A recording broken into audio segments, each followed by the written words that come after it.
Et c'est une nouvelle polémique autour du remake en live action de Disney qu'est Blanche-Neige avec pour actrice principale Rachel Zegler. Ici, il en sera question puisque l'affiche officielle internationale de ce fameux remake est sortie et certains disent que dans une panique totale, eh bien, Disney aurait blanchi l'actrice justement Rachel Zegler sur cette même affiche pour mieux correspondre à la Blanche-Neige du dessin animé d'origine. On voit ça ensemble.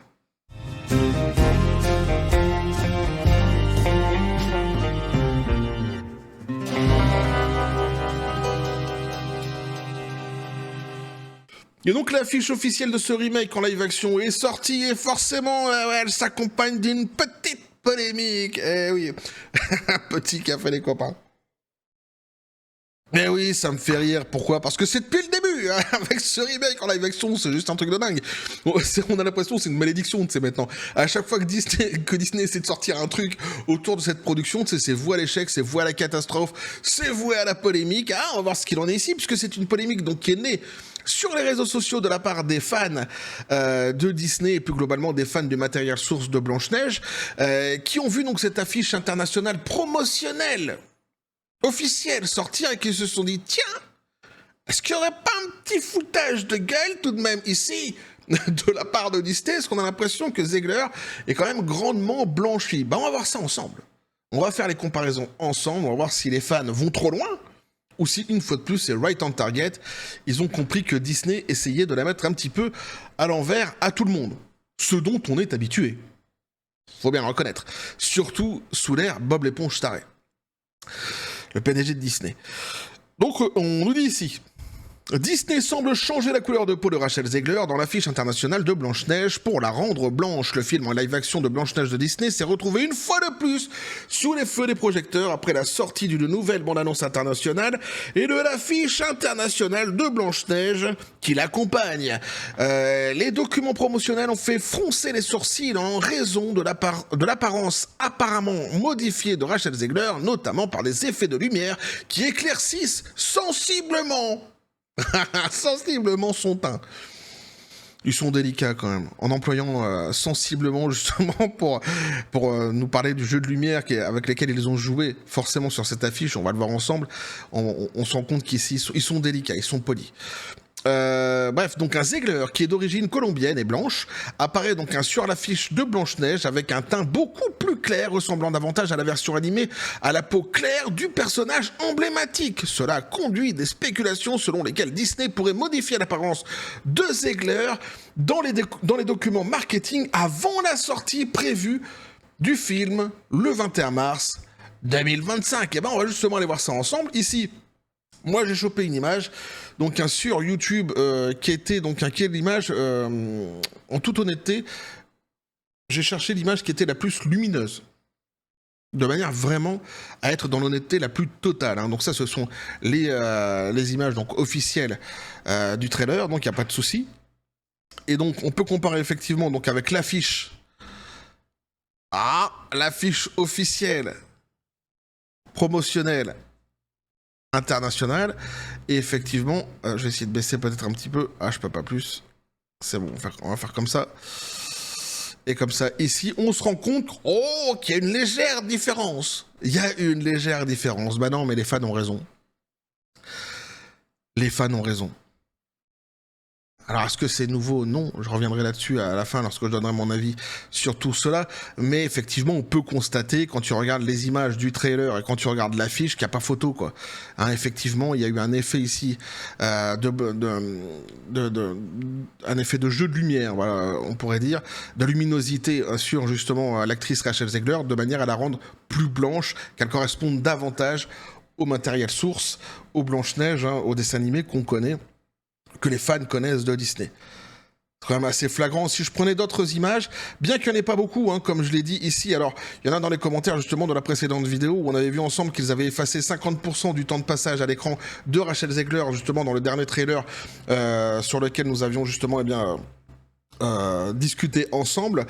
Certains m'ont dit non mais tu dis n'importe quoi, elle apparaît dans le trailer. Mais d'abord c'est pas moi qui dis, je ne dis pas les choses, moi je ne fais que lire ce que les professionnels disent. Eux, ils ont compté le temps de passage à l'écran qu'avait Rachel Zegler globalement, depuis le début des premiers trailers qui nous ont été fournis, ils en ont fait une synthèse, proportionnellement, quoi, si tu préfères.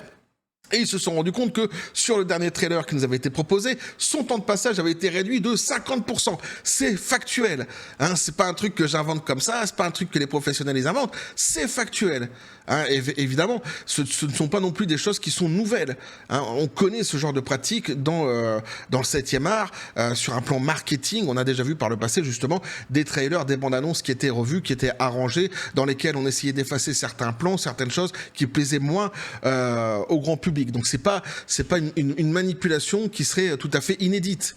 Hein. En plus de ça, en plus du fait que ce soit pas moi qui l'invente, c'est pas non plus une manipulation inédite. Mais donc du coup, alors on n'a pas beaucoup d'images ici d'elle, et les autres images qu'on a, souvent c'est davantage plus sombre, quoi. Alors par exemple, il y avait voilà ici, voyez-vous, voilà. Là, c'est lorsqu'elle chante sa fameuse chanson de Wish Lorraine. Voilà, j'aurais pu prendre cette image-ci, mais j'aurais trouvé que c'était davantage malhonnête, puisqu'elle est justement ici dans un teint de lumière autour d'elle qui est quand même assez sombre. Donc j'ai vraiment pris le moment qui était le plus clair pour pouvoir le comparer à cette affiche-ci, et on se rend compte qu'effectivement, il n'y a pas photo, ils ont blanchi Rachel Zegler sur cette fameuse affiche, et non, les fans ne se sont pas trompés, ils ne vont pas trop loin dans ce qu'ils ont dit. Et forcément, ça a un lien avec l'équipe marketing de Disney, ça a un lien avec le désamour qu'il y a autour de ce fameux remake en live action, ça a un lien avec le désamour global que les gens ont avec l'actrice Rachel Zegler, ça c'est une évidence, et c'est en plus, au-delà du fait que ce soit évident, on peut comprendre surtout que sur un plan marketing, ils essaient de faire le maximum pour vendre davantage en fait leur production. S'ils ne le faisaient pas, ce serait terrible, justement. Donc ici, oui, il y a des manipulations, machin de ça, mais c'est de bonne guerre. Dans la situation dans laquelle ils sont aujourd'hui, ils n'ont plus tellement de leviers qu'ils peuvent abaisser pour essayer de vendre leurs produits, il faut bien le reconnaître. Donc c'est pas si scandaleux que ça. Mais ça démontre, en tous les cas, par contre, ça démontre certaines choses. Hein. C'est édifiant sur d'autres aspects. Je reviendrai dessus plus tard. Alors la situation est ironique, nous dit-on ici, lorsque Zegler a été choisi pour incarner Blanche-Neige. Alors ça c'est génial, puisque souvenez-vous, elle avait donc fait des déclarations. Elle a fait donc la une des journaux en déclarant avec une polémique qu'elle ne blanchirait pas sa peau pour le rôle, même si aucun appel général n'avait été lancé en ce sens. C'est-à-dire que dès le début, personne lui a dit faudrait que tu changes la couleur de ta peau, nanani, un petit coup de maquillage et ça passerait, etc. Rien. Mais avant que quelqu'un dise quoi que ce soit, elle est arrivée, elle a dit oui, je joue Blanche-Neige. Non, je ne blanchis pas ma peau pour le rôle. Tu sais qui me fait penser? Moi, elle me fait penser au Brigadier Schmitt. Sans déconner. Dans Les Parasites. Si, dans ses déclarations, elle a un côté comme ça, Brigadier Schmitt. On s'était rencontrés sur un champ de patates, je sais pas. Ouais. Mais voilà, donc c'était quand même assez ironique parce qu'en réalité, ce qui est fou, c'est qu'un petit coup de maquillage, tu vois, déjà, ça l'aurait grandement aidé pour ce remake en live action dès le début dans les critiques qui étaient faites justement sur le fait que ça ne correspondait pas au matériel source et à la Blanche-Neige de l'histoire d'origine, hein, tout simplement. C'est vraiment, ici, il n'y a rien d'autre que de vouloir correspondre à la Blanche-Neige d'origine, tu vois, ni plus ni moins. Eh bien, un petit coup de maquillage, tu vois, ça aurait tué personne, et c'était très bien comme ça. Lorsque t'as je sais pas moi, des acteurs qui sont déjà blancs pour autant, mais qui ont besoin de se blanchir davantage, par exemple dans Entretien avec un vampire, tiens.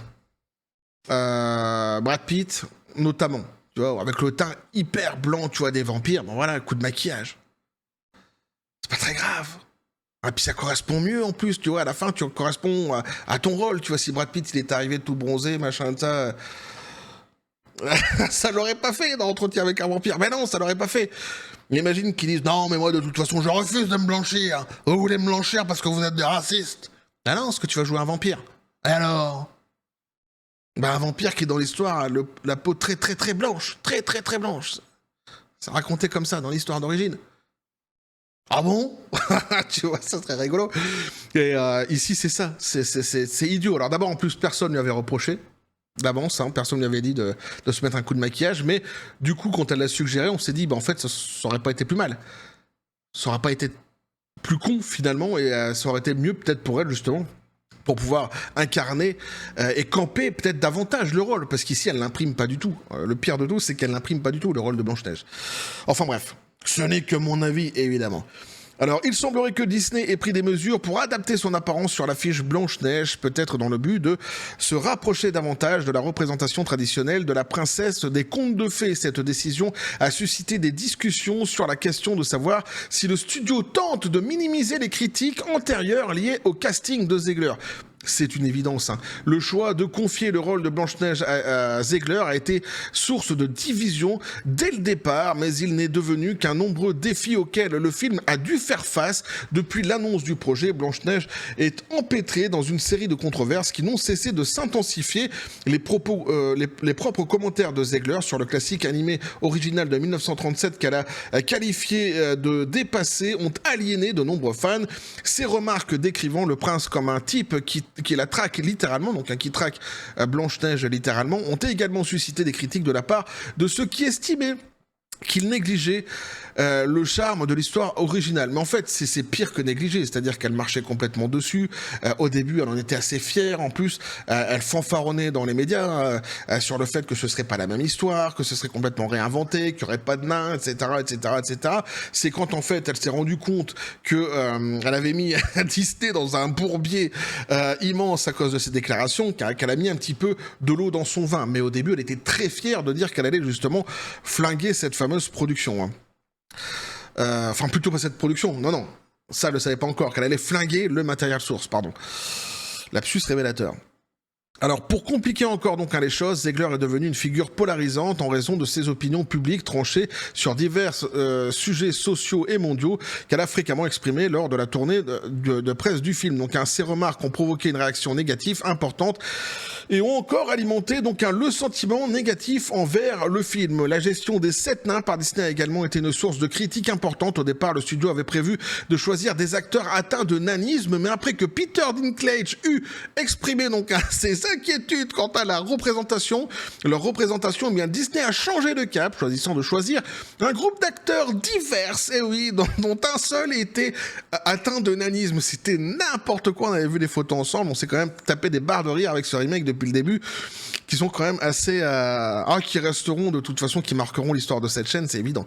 Lorsque des photos de tournage donc, de la nouvelle distribution ont fuité, elles ont suscité une désapprobation généralisée, poussant finalement Disney à remplacer les représentations live action par des versions antérieures en CGI, en CGI, de nains, des créations qui ont été largement critiquées aussi pour leur qualité médiocre.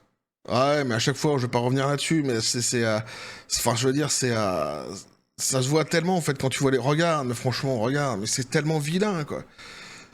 Moi, ça me flingue, cette histoire, ça ressemble à rien, les nains, bordel. Putain, mais pourquoi pas prendre des acteurs directement, quoi?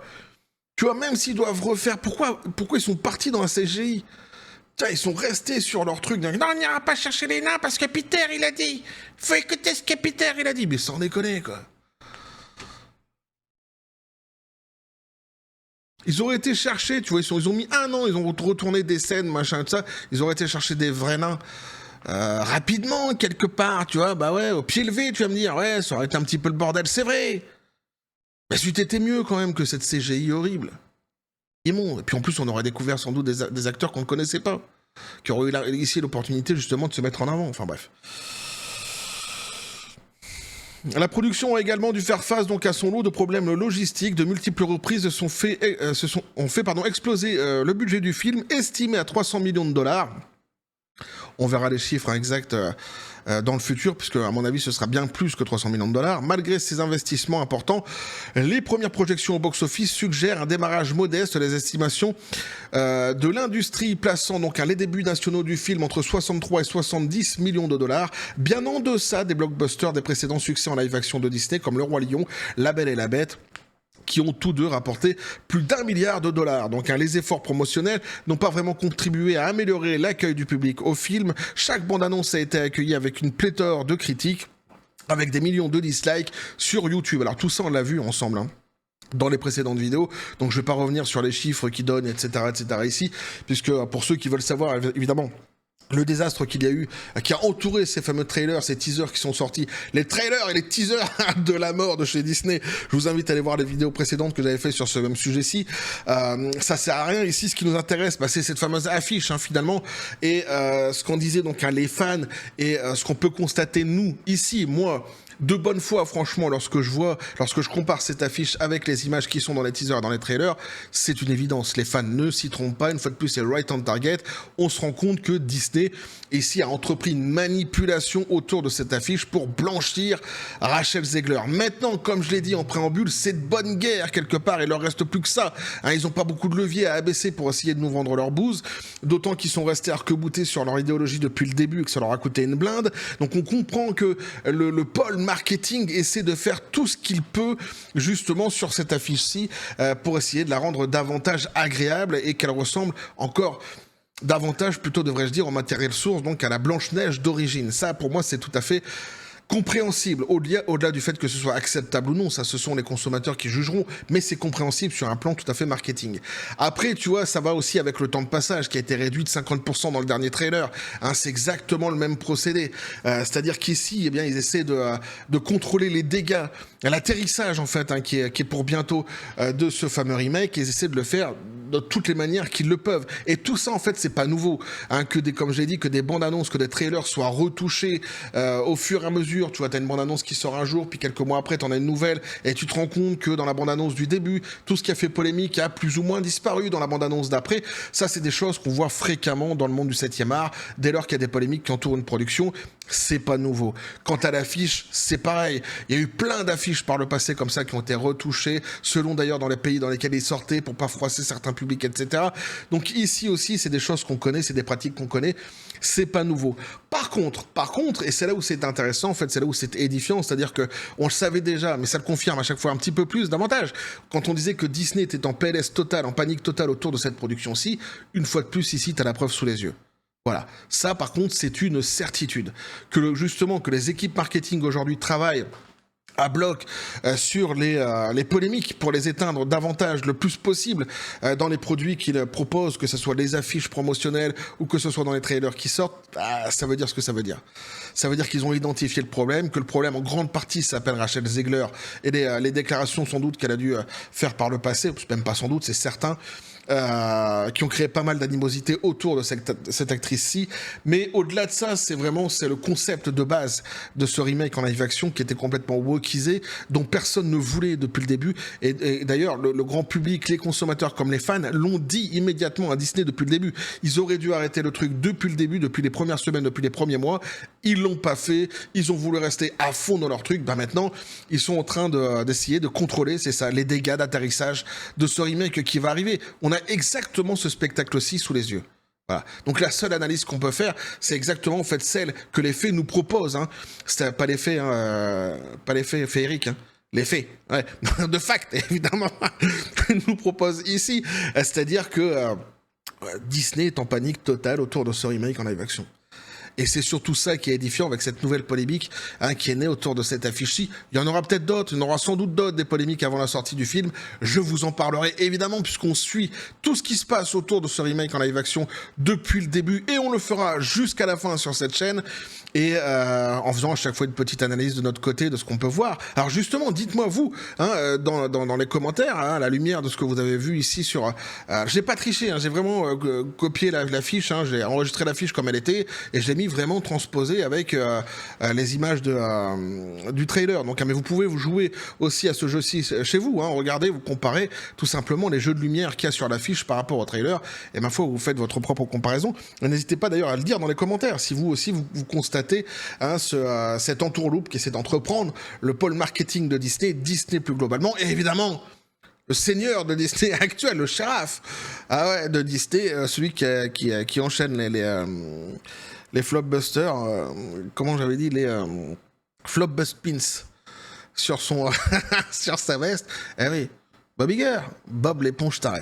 Bref, voilà ce que je pouvais vous dire là-dessus les copains. N'hésitez pas à me dire ce que vous en pensez dans les commentaires, à vous abonner si le contenu vous a plu, activer la petite cloche pour les prochaines notifications, les prochaines vidéos qui vont arriver, à balancer un like, à partager la vidéo. Vous avez mon Xor, le Discord, le Facebook de la chaîne qui sont dans la description de la vidéo. N'hésitez pas à venir à basculer du côté de force absurde des réseaux sociaux. Sur ce les copains, je vous dis comme toujours à la John Spartan. Et félicité. Pistolet à prout. C'est à toi. Profite, tu vois, parce que Pistolet à prout, je sais que t'aimes pas beaucoup Rachel Zegler, mais le remake en live action de Blanche-Neige, mais tu vois, on arrive sur la fin, là.